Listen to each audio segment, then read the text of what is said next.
আজকের এই মুভির গল্প এমন এক জোরদার মেশিনোয়া ছেলেকে নিয়ে যে তার মেশিনের শক্তি দিয়ে পুরো গ্রামের মহিলাদের সাথে ঘপাঘপ করে প্রায় 1 ডজন বাচ্চা তৈরি করে ফেলে।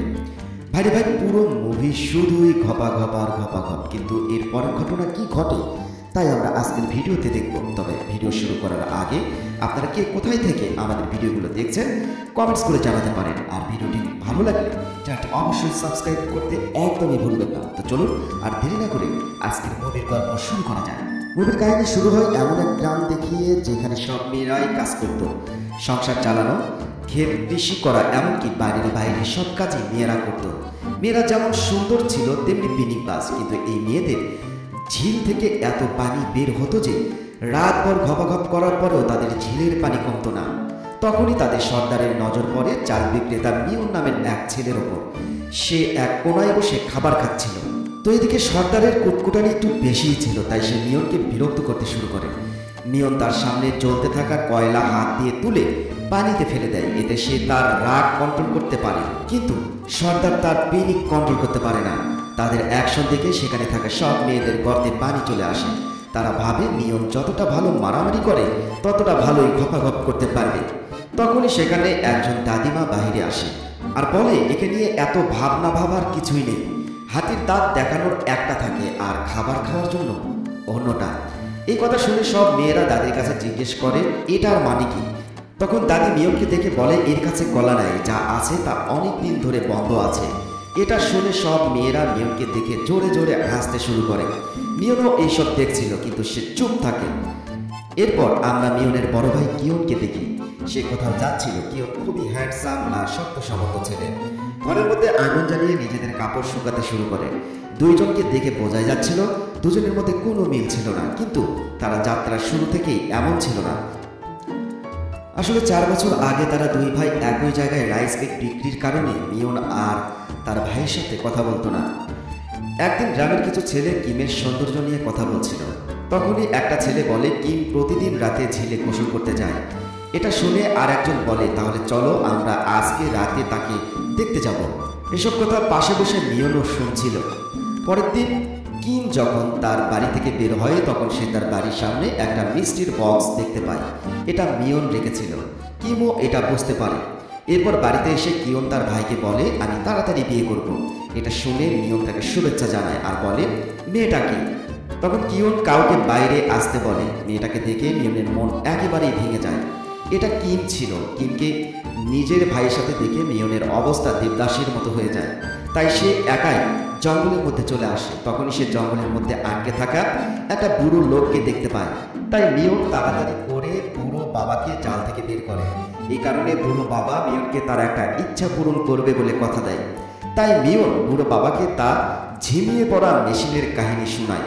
সব শুনে বুড়ো বাবা মিয়নকে বলে, এক জায়গায় খাম্বার নিচে জাদুর পানির বোতল মাটি চাপা দেওয়া আছে। তুমি সেখান থেকে এক ঢোক পানি খাবে, এর বেশি খাবে না, না হলে পুরো গ্রামের মহিলাদের গর্তে ব্যথা হয়ে যাবে। এর কিছুক্ষণ পর মিয়ন সেই জাদুর বোতলটা খুঁজে পায় আর সে এক নিঃশ্বাসে সব পানি শেষ করে দেয়। তো এইদিকে এই কথা পুরো গ্রামে ছড়িয়ে পড়ে। যেসব মেয়েরা আগে মিয়নকে নিয়ে হাসাহাসি করতো তারা এখন মিয়নের সাথে ঘপাঘপ করার জন্য পাগল হয়ে যাচ্ছিল, কারণ তাদের হাজব্যান্ড বাড়িতে ছিল না।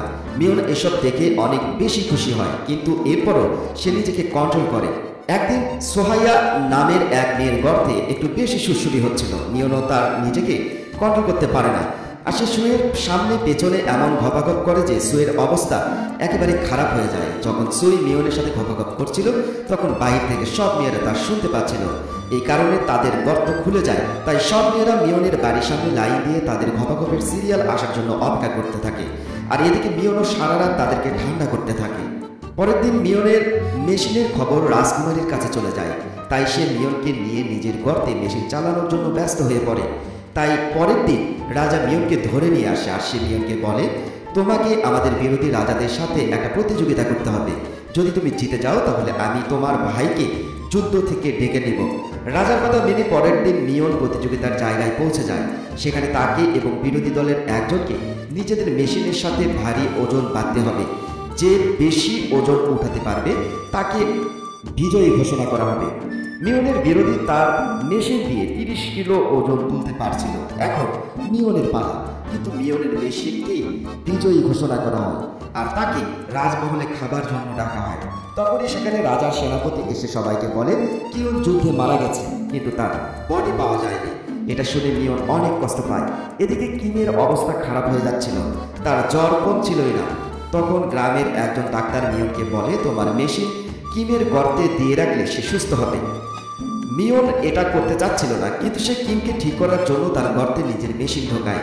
দেশি ডাক্তারের পদ্ধতি কাজ করছিল, কিম ঠিক হতে শুরু করে। এখন মিয়নের সবসময় কিমের দেখাশোনা করতেই চলে যায়। তাই গ্রামের অন্যান্য মহিলাদের মন অনেক খারাপ ছিল, কারণ মিয়ন এখন আর তাদের সাথে ঘপাঘপ করে না। এদিকে দাদিমা মিয়নকে সব কথা বলার জন্য অন্য রাস্তা দিয়ে যেতে থাকে।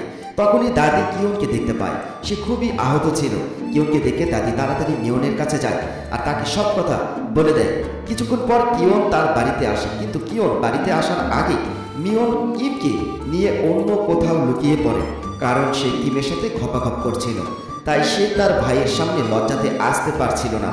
এদিকে কিমও প্রেগন্যান্ট হয়ে গেছিল, তাই সে আবারও অসুস্থ হয়ে পড়ে। এসবে বিরক্ত হয়ে মিয়ন নিজেই গ্রামবাসীর সামনে চলে যায় আর গ্রামবাসী তাকে জঙ্গলে জীবজন্তুদের মধ্যে ছেড়ে দেয়। এদিকে কিয়ন যখন জানতে পারে কিম মা হতে চলেছে, তখন সে অনেক খুশি হয়। সে কিমকে বলে তুমি তাহলে আমার ভাইয়ের সাথে বিয়ে করে নিয়েছ। তখন কিম বলে আমি মিয়নকে অনেকবার বিয়ের কথা বলেছি, কিন্তু সে করেনি। তাদের কথায় আমরা এটা বুঝতে পারি কিয়নও কিমকে এই কারণেই বাড়িতে এনেছিল যাতে সে মিয়নের সাথে থাকতে পারে আর তারা বিয়ে করতে পারে। এরপর আমাদের 5 বছর পরের ঘটনা দেখানো হয়। সেখানে আমরা মিয়নের সেসব ছেলেদেরকে দেখি। মিয়নের ছেলে হওয়ার কারণে তাদের কাছেও সেরকম পাওয়ারফুল মেশিনই ছিল। আর এখানে আমাদের আজকের মুভির কাহিনী শেষ হয়ে যায়। বন্ধুরা, কেমন লাগলো ভিডিওটি অবশ্যই কমেন্টস করে জানাবেন। পরবর্তী ভিডিও দেখার জন্য নোটিফিকেশন বাটন অন করে রাখবেন। ভিডিওটি ভালো লাগলে লাইক দিবেন।